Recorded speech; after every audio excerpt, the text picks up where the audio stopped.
Oh putain, vous faites chier, je suis à la retraite, moi. Vous avez pas voulu de votre retraite, moi je l'ai prise. Oh putain. Non mais je suis plus en mission, moi, normalement. Ma sœur, approfondie.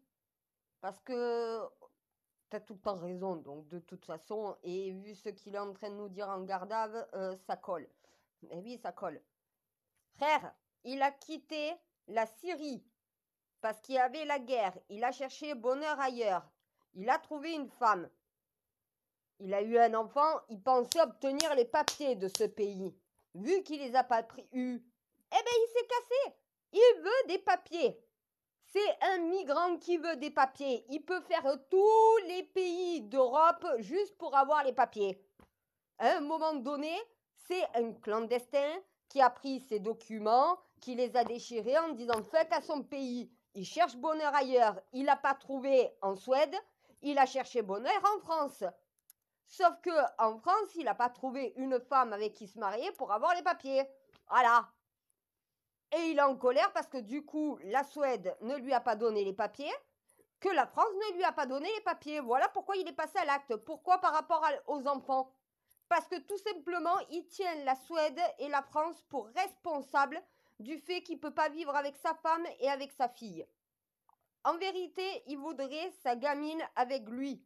Mais pour ça, il faut qu'il ait des papiers pour pouvoir vivre avec sa gamine dans un pays. Il n'accepte pas que sa compagne, qui ait eu une meilleure situation que lui, soit restée là-bas, alors que lui, étant clandestin sur le territoire, puisqu'il a été débouté là-bas aussi, est venu en France. Voilà, pour avoir les papiers français. Une fois qu'il aurait eu les papiers français, il aurait appelé sa femme, sa fille, en lui disant « Tu viens en France ». Voilà son plan. Vu que tout son plan est tombé à néant et que ça fait depuis des années qu'il essaye d'obtenir des papiers pour pouvoir tout simplement être national quelque part, il est syrien qui retourne en Syrie. En réalité, voilà, je crois que vous n'arrivez pas à comprendre le problème de la migration. Il n'est pas chez lui, que ça soit en France ou en Suède. Il peut aller dans n'importe quel pays européen, c'est pas un Européen. C'est pas un Français, c'est pas un Suédois. Qu'est-ce que tu vas demander des papiers dans un pays où tu n'es pas chez toi, tu seras jamais un national puisque tu réclames juste des papiers. Tu veux juste avoir des papiers d'une nationalité. Ça, c'est un migrant qui, tout simplement, depuis qu'il est arrivé en France, pensait qu'il aurait eu l'asile. Au final, on ne lui a pas donné, il n'aura pas les papiers. On lui fait 2 fois le coup, il est passé à l'acte. Non, il se sert de la religion. C'est qui communique avec Dieu, frère? C'est lui ou c'est moi? Est-ce que moi, en 6 ans, j'ai tué quelqu'un? Regarde, vous avez fait tous les cons encore. Je vous ai dit de réclamer le trône, vous voulez pas. Est-ce que je me venge contre vous? Pourtant, c'est pas l'envie qui m'en manque. Parce que je me dis, ça fait 6 ans, 6 années que j'essaye de les mettre sur le droit chemin, ils veulent toujours pas rentrer dans le rang. Je pourrais utiliser l'alchimie, utiliser la nécromancie. J'ai un savoir, mais je vous dis même pas, il est universel. Si je veux, je peux détruire cette planète. Mais est-ce que je le ferai? Non, je sais faire la différence entre le bien et le mal.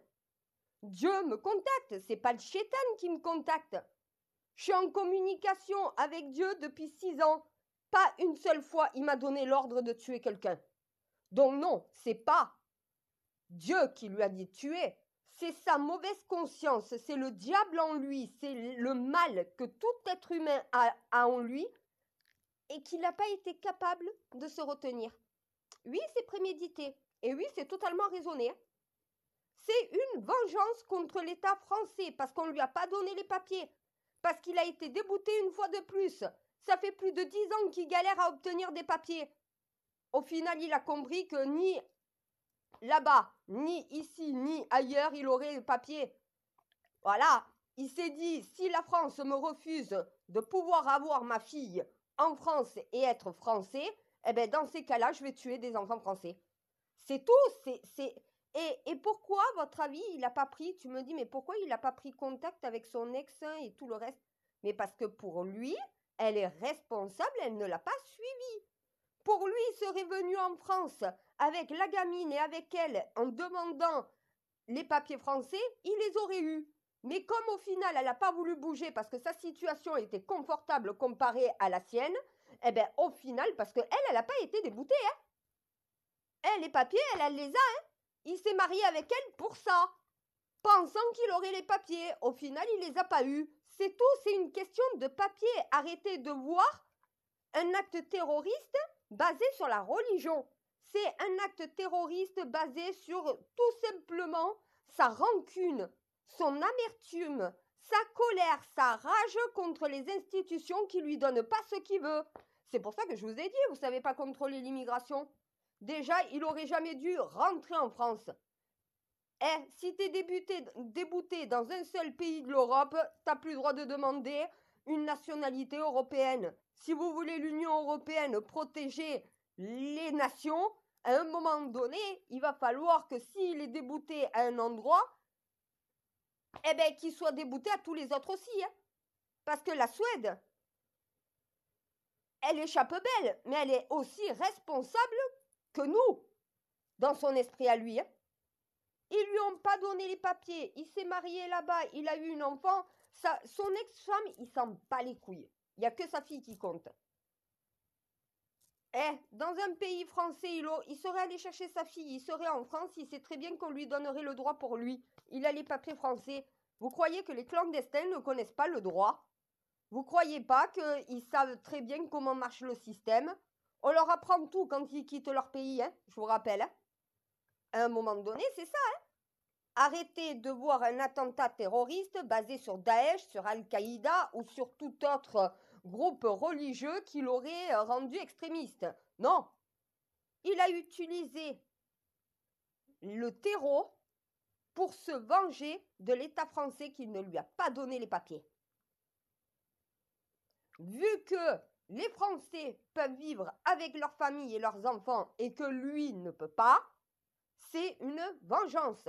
C'est que le mec, il ne supporte pas sa situation, il pensait que la France serait un Eldorado, et au final, eh ben, il tombe de haut. Voilà, eh ben oui, vous croyez que c'est le monde des bisounours en France? Et plus ça va, moins vos demandes d'immigration seront acceptées. Parce que les Français n'en veulent plus des immigrés. Si c'est pour se faire agresser, pour se faire égorger, la Marianne française, c'est moi. Quand vous chantez la Marseillaise, vous chantez quoi? Allons enfants de la patrie, le jour de gloire est arrivé.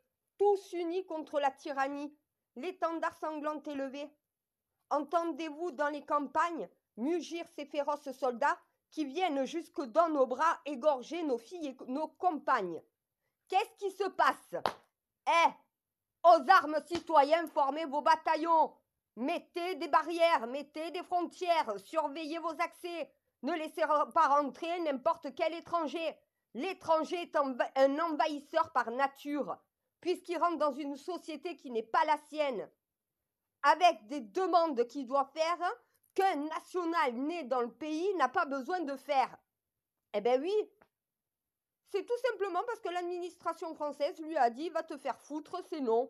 Voilà, la Suède lui a dit la même chose. Il s'est dit « je vais partir encore en migration, aller dans un autre pays, refaire des demandes, on va me dire non encore ». Au final, ben voilà. Non, c'est la malhonnêteté de cette personne. Il n'y a pas Dieu derrière. Moi, je communique réellement avec Dieu, je peux t'assurer, frère.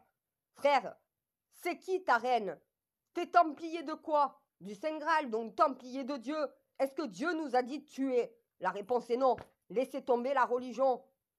Les terroristes, ils utilisent Dieu pour faire le mal, pour légitimer leurs actions.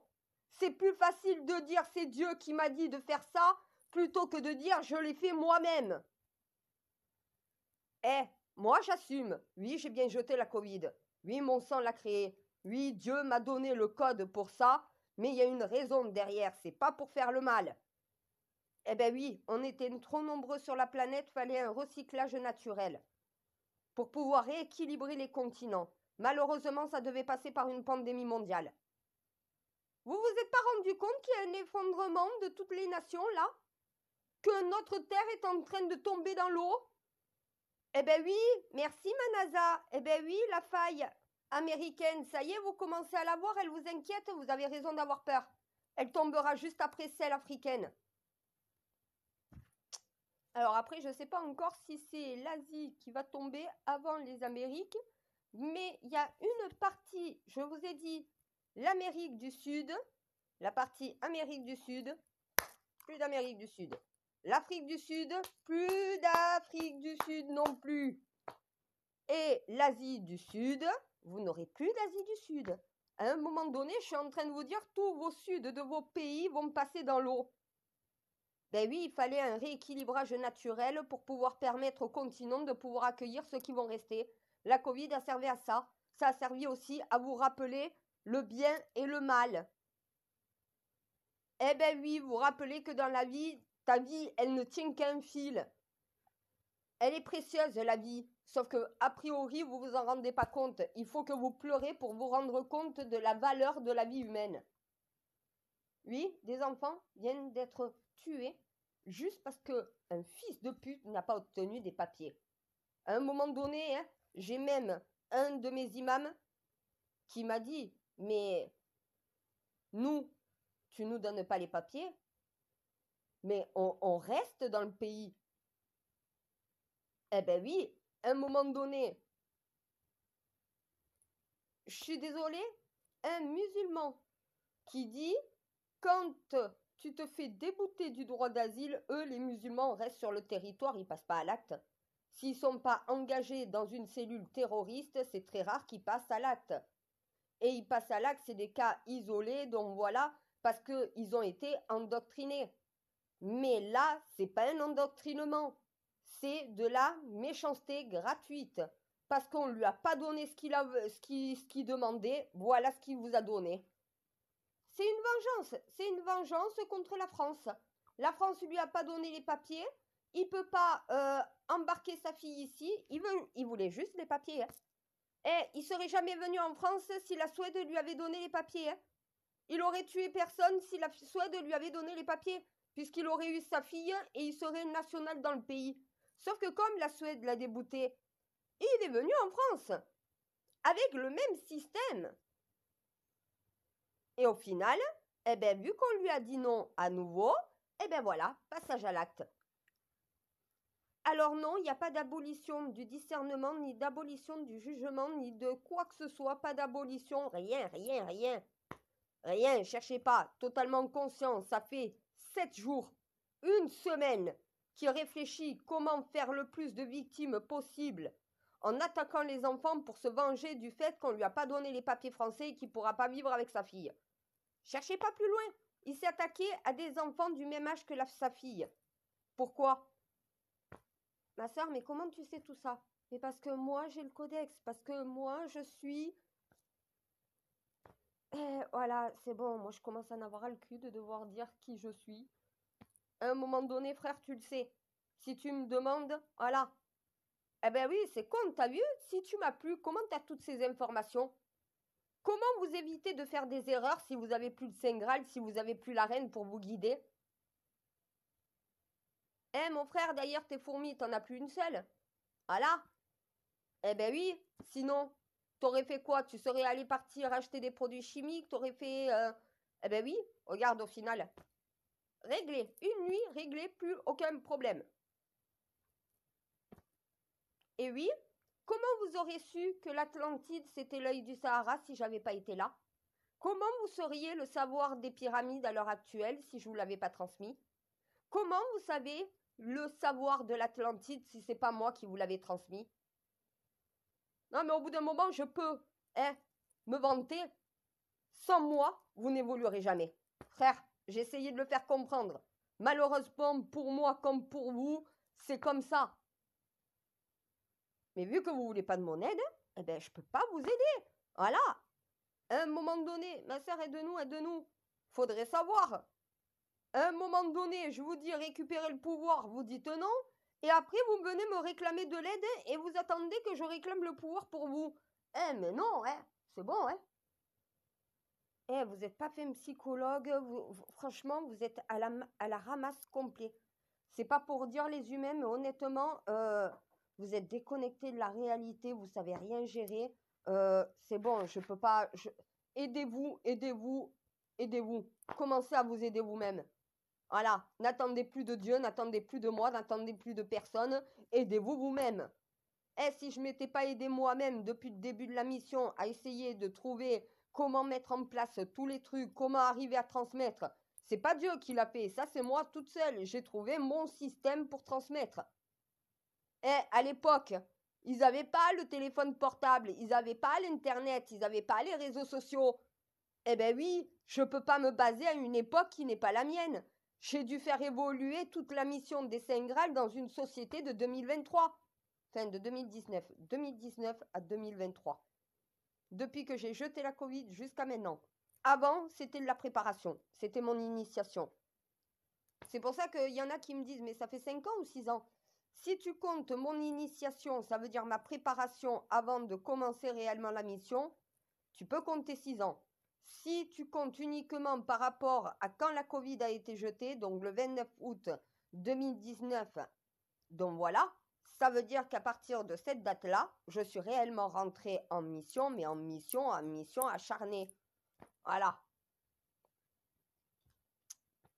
Comment j'aurais fait aussi si je ne vous avais pas tous contacté?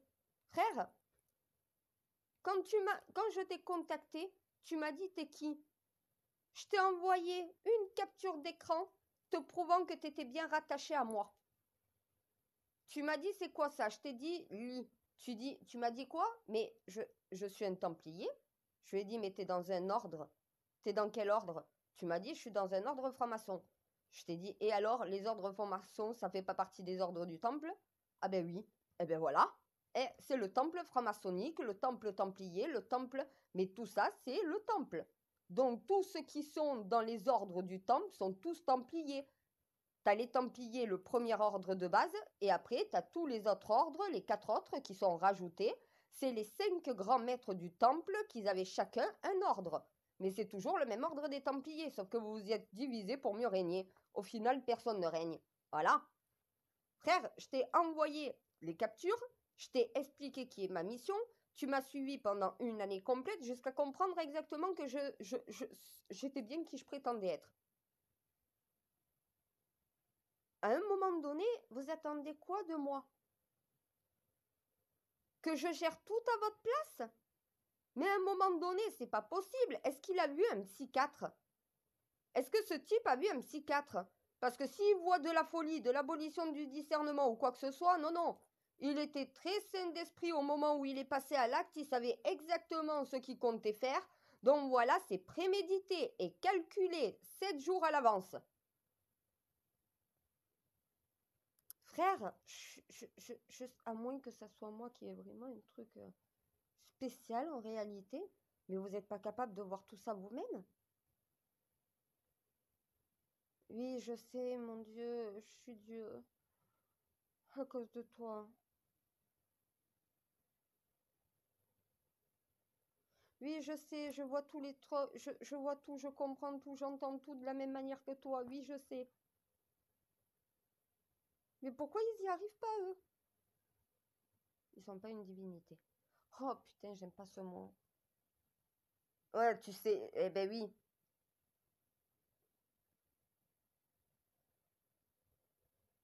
Je rejette ce que je suis. Oui et non.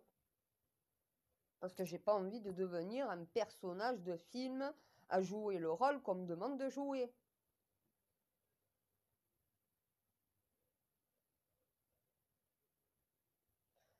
On me demande ben, pour les informations que je t'ai demandées. Oui, l'agresseur au couteau, oui. Et il me demande de rentrer un peu plus dans le sujet, d'expliquer un peu plus ce qu'il a dans la tête. Parce que par écrit, il me dit explique-le à vive voix. Mais c'est facile à comprendre pourtant. Tu regardes tout le suivi de son parcours jusqu'à son passage à l'acte, tu comprends tout.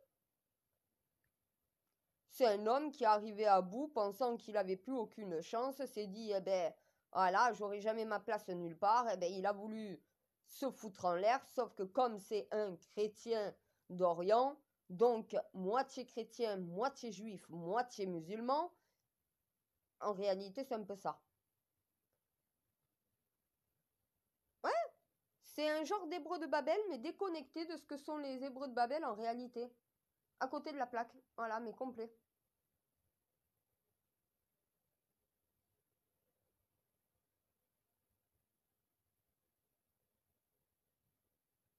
C'est ce que je leur ai dit. C'est un mélange de de son parcours d'immigré, de son mariage et des pays auxquels il a fait les demandes d'immigration, dont voilà qui lui ont été refusées. La raison du passage à l'acte, c'est là que tu le trouves. Il ne fait partie d'aucune cellule terroriste, il n'est pas dans une église radicalisée ou extrémiste, il n'a pas été endoctriné par qui que ce soit, c'est pas les faits de société qui l'ont fait passer à l'acte, non, non, c'est tout simplement le fait que, je ne sais pas qui lui a dit d'ailleurs que sa demande d'asile était déboutée, une association. Mais attends, comment ça se fait que l'association puisse avoir les informations de justice et les transmettre justement au... Non, mais ça veut dire qu'il n'y a pas une impartialité dans la justice. D'où les associations se permettent de mettre le nez dans des affaires de migration. Mais il a fait appel à aucun avocat, donc c'est une association qui a fait des recherches pour savoir s'il avait eu sa demande d'asile, et ils ont vu, eux, que la demande était déboutée, donc du coup, ils lui ont transmis cette information, c'est ça? Non, parce qu'ils comprennent pas exactement comme moi ou comment il a fait pour savoir que la France refusait sa demande d'immigration. Une association, d'accord.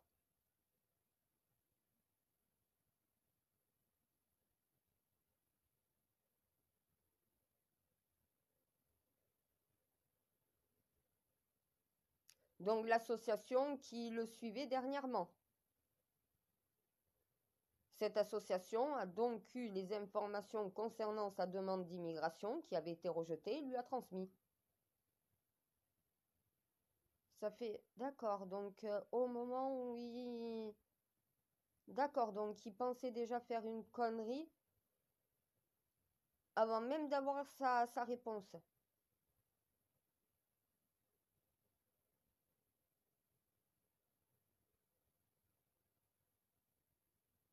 Ouais, d'accord. Donc depuis le début, il s'est mis dans la tête qu'il allait avoir sa demande d'asile.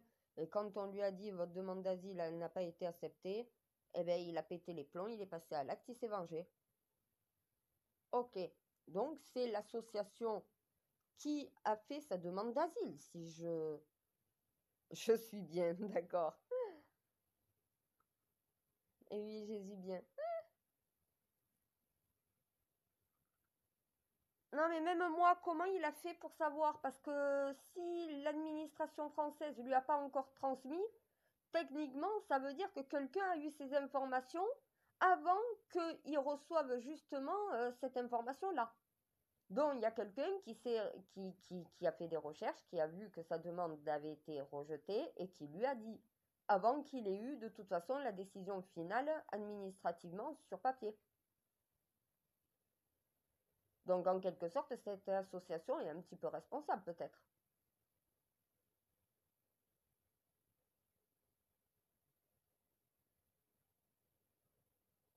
D'accord, donc l'association n'aurait jamais dû transmettre cette information-là. C'est à l'administration française de devoir le faire. Mais de toute façon, s'ils voulaient se venger, que ça soit l'association ou ce que... Ah ben oui, merci. J'adore. Non mais je suis pas le Saint Graal pour rien, hein. Ça veut dire qu'en clair, que ça soit l'association qui lui est transmise ou l'administration française, de toute façon, il serait passé à l'âge, il se serait vengé.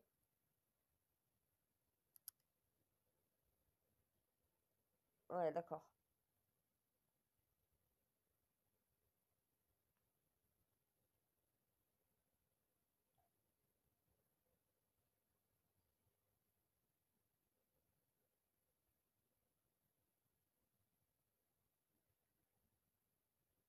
Ok.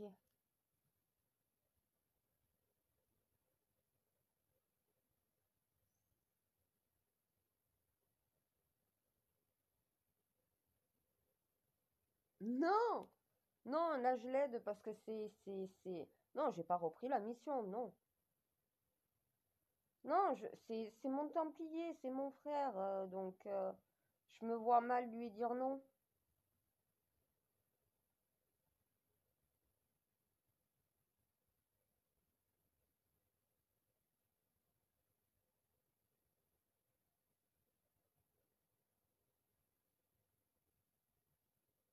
Non, mais laisse-les s'aider un peu eux-mêmes. Laisse-les subir, laisse-les comprendre le problème et peut-être qu'ils commenceront à changer, à évoluer d'eux-mêmes. Moi, je vais pas être derrière leur dos en permanence et ça va pas les aider. Les laisser un peu dans la merde, oui. D'ailleurs, hein, toute la journée on m'a contacté. J'ai répondu qu'à mon policier. Voilà. Non, j'ai désactivé les notifications de mon jailbreak. C'est infernal. Je réponds pas. J'ai pris ma retraite anticipée. Veulent pas mon aide? Eh ben, qui se démerde? Pareil, on me demande pour la baya. Je leur ai déjà dit quoi faire. Mettez la blouse. Voilà. Tous les élèves avec une blouse bleu marine avec le bleu blanc rouge de la France et envoyer c'est pesé.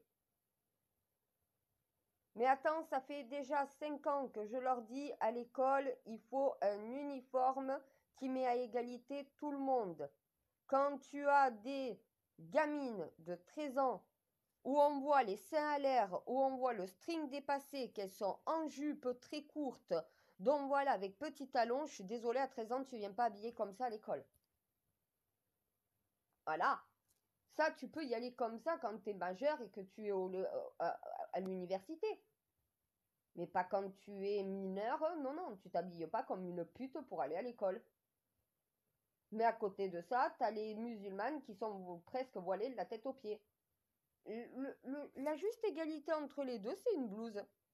L'uniforme à l'américaine, la petite jupette avec les petites soquettes, les petites chaussures vernies, la petite chemise, la petite cravate, le veston, non. Ça, les musulmans, jamais ils ne s'habilleront comme ça.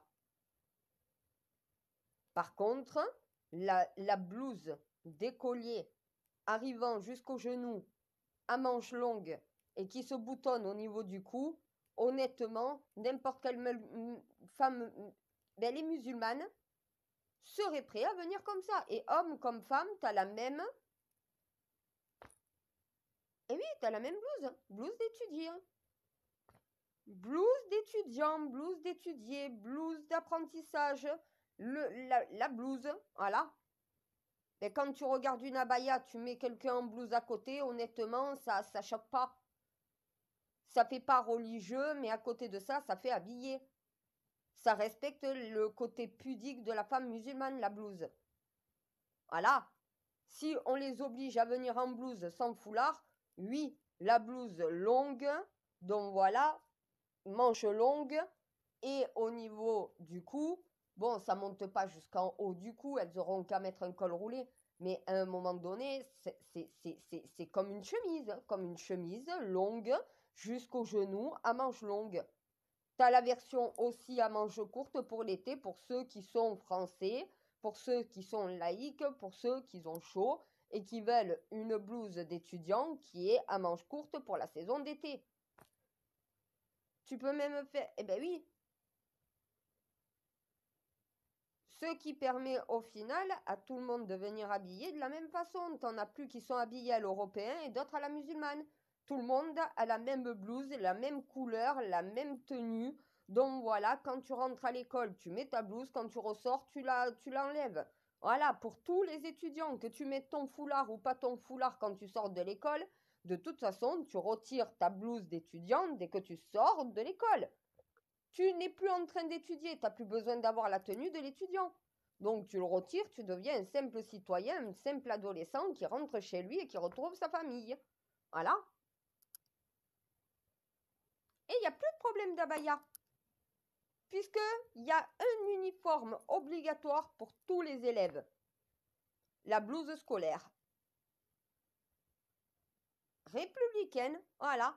Ça veut dire que l'abaya, c'est une tunique, une blouse religieuse. La blouse scolaire est une tenue de travail d'étudiant. Elles auront leur abaya dessous, mais par-dessus, elles auront la blouse de travail. Et ça évite tous leurs problèmes. J'en ai marre de me répéter. Pourquoi on me redemande, ma sœur, avant d'arrêter la mission, qu'est-ce qu'on fait avec les abayas? Mais ça fait déjà des années que je me répète, à l'école, c'est la blouse scolaire.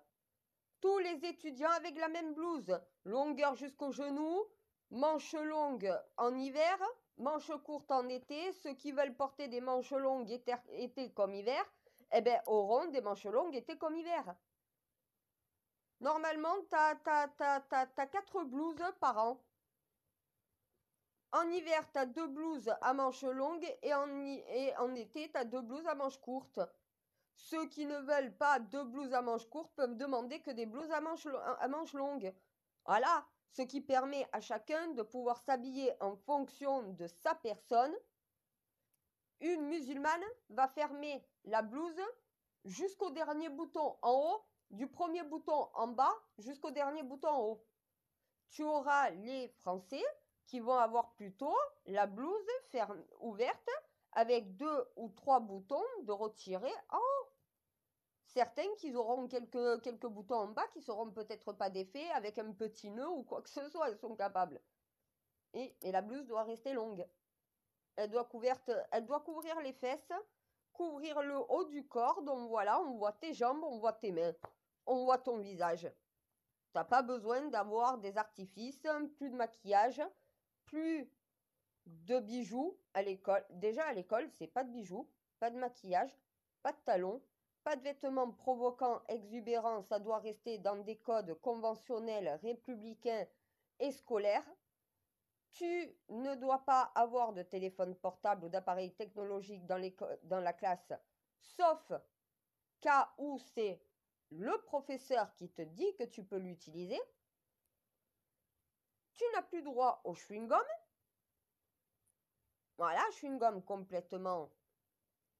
Eh bien oui, à un moment donné, tu remets de l'ordre, tu remets de l'autorité. Les musulmanes, si elles ont une... Et j'ai déjà demandé avant de faire cette proposition.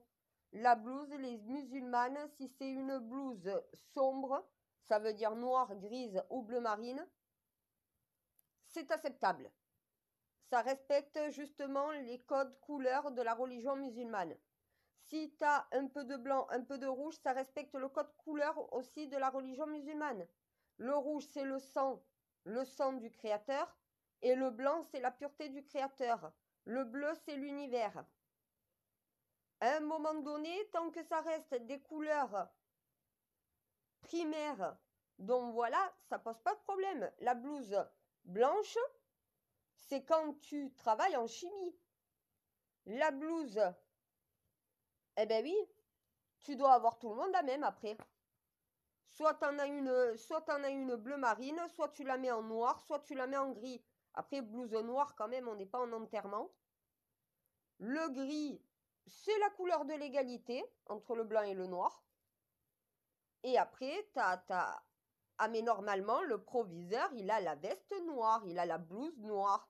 Les professeurs sont en blouse noire, ce sont les professeurs. Quand tu es en chimie, tu as la blouse blanche et quand tu es écolier, tu as la blouse grise. C'est le code couleur bleu, blanc, rouge, l'égalité entre le bien, le blanc, et le noir, le mal. C'est un équilibre, le gris. Ou sinon, tu as la possibilité de faire bleu marine, puisque c'est la première couleur du drapeau français, avec du blanc et du rouge qui permet de mettre les codes couleurs du drapeau français sur la blouse d'écolier. Et il n'y a plus d'histoire d'abaya, puisque l'histoire sera la blouse obligatoire, identique pour tout le monde, que tu sois blanc, noir, arabe, que tu sois chrétien, juif, musulman, que tu sois grand, petit, maigre, gros, peu importe si tu es bisexuel, hétérosexuel ou N'importe qui tu es, tous les étudiants, tous les écoliers ont la même tenue scolaire, la blouse nationale scolaire. Et t'as plus de problème d'abaya. Eh ben, ils n'ont toujours pas compris. À un moment donné, tu comprends pourquoi j'ai dit stop, j'arrête la mission? À quoi ça sert? Ça rentre pas. Puisqu'on revient systématiquement tous les ans me demander des informations que j'ai données les années précédentes. S'ils les auraient retenues, qu'ils les auraient mis en application, il n'y aurait pas de problème d'abaya. Tout le monde serait déjà en tenue de blouse scolaire. Eh ben oui, mais ils ne le font pas. Tant qu'ils ne le feront pas, ils auront des problèmes avec la religion. Justement, l'école, c'est le sanctuaire qui sépare la religion de l'école. Le républicain du religieux. Si t'as pas une tenue, une blouse républicaine, ben bien sûr que les étudiants peuvent venir avec leur tenue religieuse. Si tu mets une obligation de port de blouse pour tout étudiant et c'est la même blouse pour tout le monde, eh ben oui, c'est l'égalité parfaite. Et une blouse, les musulmans pourraient l'accepter. Tu regardes une abaya, tu regardes une blouse scolaire. Honnêtement, ça les empêchera pas de venir à l'école. Après, s'ils veulent mettre l'uniforme américain sur des musulmans français, il faut pas rêver. Hein. Ah, mais il va avoir un... Ah, mais ils iront pas à l'école. Demande à une fille musulmane qui est en djellaba, en abaya, voilée. Déjà de retirer le voile, elles le font parce qu'elles sont obligées et que c'est pour apprendre à l'école. Dans certains pays, elles n'ont pas la chance de pouvoir y aller. Ici, elles y vont quand même. Surtout que tu as le droit à aucune aide si tu scolarises pas ton enfant. Donc les parents le savent très bien. Donc,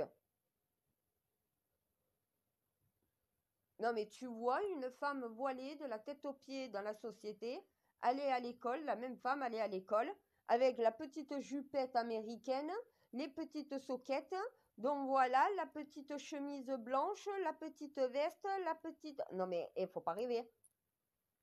Elles iront pas à l'école, pas habillées comme ça.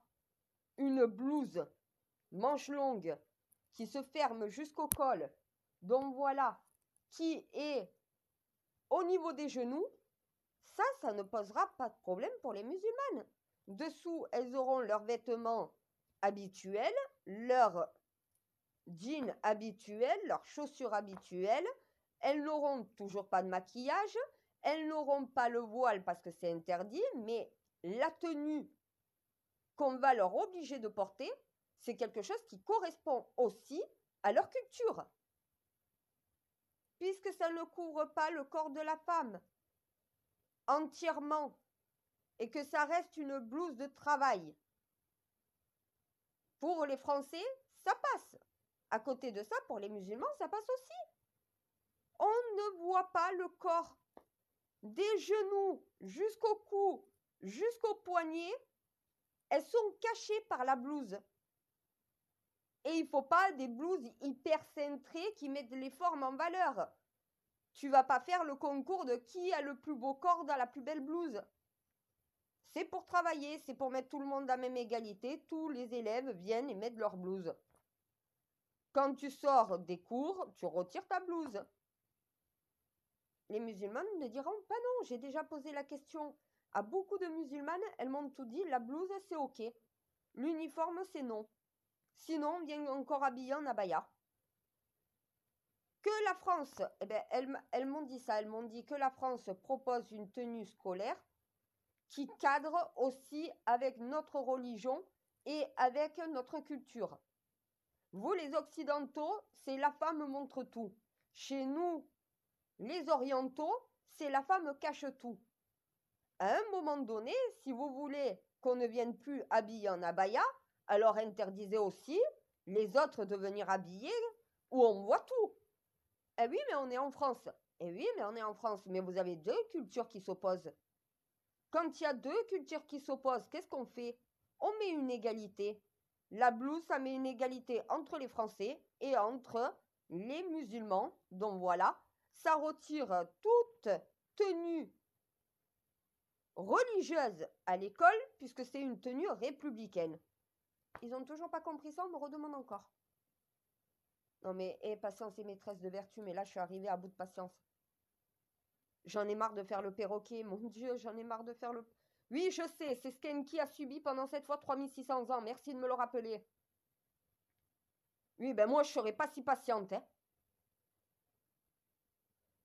Mais tu sais que de toute façon, j'ai même pas besoin de m'occuper d'eux, hein. Ils se condamneront eux-mêmes.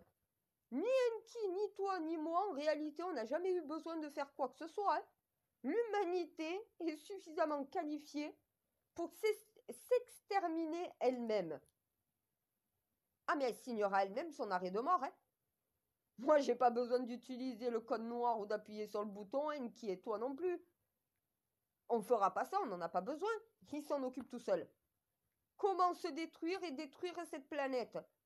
Ils n'ont pas besoin de nous pour savoir comment faire, hein. Ils le font depuis cette fois 3600 ans. Au bout d'un moment, ils auront tout retiré sur la corde va péter. Ça sera trop tard, tant pis pour eux. Et faudra pas venir me chercher à ce moment-là, je pourrai plus rien faire pour eux. C'est maintenant ou jamais. C'est ce que je leur ai dit. C'est maintenant, il faut se réveiller. Après, ça sera trop tard. Voilà, pour l'instant, c'est pas encore trop tard. C'est in extremis. On a juste le temps de remettre de l'ordre avant que le pire n'arrive. Ils n'entendent pas l'alerte. Quand ils la verront, l'alerte de leurs propres yeux, quand ils vont l'entendre, quand ils vont la voir, quand ils vont commencer à en parler, parce qu'ils vont le voir. Là, j'ai déjà les Américains qui commencent à flipper. Ma sœur, mais si on n'a plus des données concernant les failles qui vont s'effondrer, mais comment on sait ce qui va nous arriver? T'es la seule à pouvoir savoir. C'est toi qui informes la totalité du monde à chaque fois. Si on ne t'a plus, oui, mais fallait penser avant de me faire répéter, avant de me prendre pour une conne. C'est marrant. Vos dirigeants vous prennent pour des cons, mais ceux qui vous viennent en aide, c'est eux que vous prenez pour des cons au lieu de prendre ceux qui vous dirigent. Voilà, à un moment donné, je suis pas Macron. Je serais Macron, ça se saurait, hein.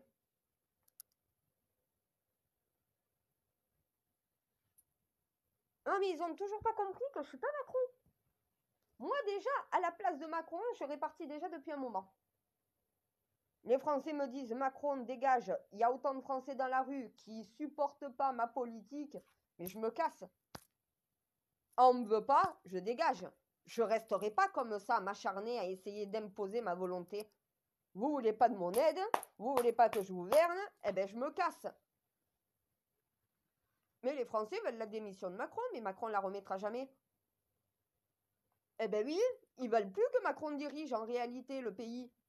Mais ils n'ont pas le choix, ils l'ont compris. Ni l'Assemblée, ni les oppositions, ni au final les députés, ministres, maires, tous ceux qui sont politiciens sont incapables en réalité de faire quelque chose pour eux. T'as l'intersyndicale, même si elle se remet à Renaissance parce qu'elle était un petit peu en train de mourir, l'intersyndicale, là elle a rené de ses cendres, certes, mais qu'est-ce qu'elle a obtenu? En mettant autant de personnes dans la rue, elle a obtenu quoi en réalité? Rien du tout. Oui, au bout d'un moment, les Français, réveillez-vous. Vous voulez que ça change, faites changer les choses, récupérez le pouvoir. Arrêtez de laisser ces gens-là gérer le pays et commencez à imposer vos volontés. Et pas de cette manière-là. On m'a dit, ma sœur, il aurait fallu faire quoi? Mais bloquer le pays pendant un mois complet. C'était pas faire une journée, puis une semaine après, non, toutes les semaines. Non, non. Tu mettais tout le pays à l'arrêt pendant une quinzaine, vingtaine, trentaine, pendant un mois. Donc voilà, le gouvernement, il n'y avait plus d'argent qui rentrait dans les caisses. Tout était bloqué, le pays complètement à l'arrêt. Oui, les Français étaient prêts à soutenir ça dans les premiers temps. À la fin, beaucoup moins. Vous aurez bloqué tout le pays. Macron aurait été obligé de retirer sa réforme. Vous n'avez pas voulu la faire pour éviter de vous mettre le peuple à dos. Mais le peuple, c'est Macron qui l'avait à dos. 76% des Français qui étaient Dieu votre côté, l'intersyndicale. Vous aurez tout bloqué, Macron aurait retiré sa réforme. Mais comme il a compris que vous ne bloquerez pas tout le pays, au final, voilà, il s'est joué de vous. Vous comptez sur moi pour vous sortir de la merde? Mais sortez-vous-en vous-même. C'est vous qui vous y mettez, hein? Je vous avais dit de ne pas revoter Macron, hein? Je vous avais donné les captures d'écran en vous disant exactement ce qu'il fallait faire et ce qu'il fallait pas faire. Vous n'avez pas voulu m'écouter, vous avez remis Macron. Quand vous avez compris que Macron allait vous enfumer, vous m'avez écouté pour l'Assemblée. Manque de peau à l'Assemblée, vous avez donné encore trop de voix à la Macronie et aux centristes. Parce que vous avez refusé de choisir entre une des deux oppositions. Eh bien oui, c'est une de ces deux oppositions qui a la possibilité de changer le pays. Trouvez laquelle, votez la bonne. Voilà. Laissez tomber le PS, laissez tomber les LR, laissez tomber tous les partis qui ont déjà régné. Hein. Si tu as déjà gouverné dans le pays et que tu as fait de la merde, les Français n'ont plus confiance en toi. Voilà pourquoi tout le monde est en train de dire la prochaine, c'est Marine, c'est le RN. Eh bien oui, je l'ai bien préparé. Et ma sœur, voilà. Tu comprends pourquoi j'ai cogné sur vous, mon RN. Hein. J'ai été peut-être même plus méchante avec vous certaines fois qu'avec les autres. Surtout en interne. Mais regardez, vous avez remis de l'ordre dans votre parti. Vous avez éliminé toutes les personnes qui étaient toxiques au sein de votre parti. Vous avez changé complètement votre politique. Vous vous êtes ouvert à toutes les classes sociales. Voilà ce que c'est un parti. Vous êtes encore loin d'être comme moi, mais vous êtes ceux qui s'en rapprochaient le plus. Les Français l'ont bien capté. Quand le discours de la reine, le RN tient le même discours, au bout d'un moment, c'est normal que le RN monte dans les sondages. Puisque j'ai bien fait comprendre, ce n'est pas forcément moi qui ai besoin d'être au pouvoir, c'est le système que je possède et qu'il faut mettre en application pour notre pays. Celui qui est suffisamment intelligent pour faire comme moi, pas en utilisant ma personnalité, mon caractère. C'est pour ça que j'ai engueulé Marine à plusieurs reprises en lui disant ne fais pas comme moi, utilise la même méthode que moi. Quand elle a compris, regardez, elle utilise la même manière que la reine. Avec moins de radicalisme, je lui ai dit ça c'est à moi de le faire. Voilà. Moi je peux être radical. Je suis supérieur à Macron. Voilà, vous êtes l'égal de Macron, moi je suis son supérieur, en réalité. Toute cette mission, c'est entre lui et moi à la base. Hein. Eh bien oui, est-ce que vous savez au moins de quelle lignée fait partie Macron? De ceux qui ont mis mon grand-père sur une croix. Eh bien oui, je suis de la lignée du Christ, ils sont de la lignée des antichrists, ceux qui ont crucifié mon grand-père, l'empêchant d'accomplir cette mission. Le monde ne serait pas dans cet état-là si vous l'auriez laissé faire à cette époque. Maintenant, vous allez devoir faire avec moi. Et moi, je vais devoir faire avec vous. Eh bien, j'en ai pas envie. Voilà. Peut-être que tous mes aïeux ont accepté cette putain de mission les yeux fermés. Je suis pas plus conne, je suis pas aussi conne qu'eux. Ils ont commis beaucoup trop d'erreurs, ils ont été trop gentils avec vous, donc voilà. À un moment donné, non, non, ce n'était ni à mon grand-père, ni à ma grand-mère, ni à aucun des Saint Graal, aucun de ma lignée de prendre le pouvoir à votre place. Ils ont tous voulu le faire, voyant votre incompétence à vous soulever. C'est pas moi qui vais le faire à votre place. Vous attendez qu'il y ait un meneur d'hommes qui vous dise allez tous avec moi. Non, je ne ferai pas ça. Ça, c'est l'image du Messie que vous avez dans vos textes saints, dans votre religion. Je ne jouerai pas ce personnage-là. Est-ce que vous arrivez à le comprendre, ça? Je refuse de jouer ce rôle-là. Je refuse d'être votre supérieur sur cette planète. C'est clair, on est tous égaux, donc tous à même égalité. Je ne serai pas votre supérieur. Va falloir que vous vous mettez à même égalité que moi en réalité. Et c'est pas à moi de me mettre à votre niveau. Hein. C'est à vous de monter au mien. À un moment donné, je suis désolée. Hein. J'ai été formée pour vous guider.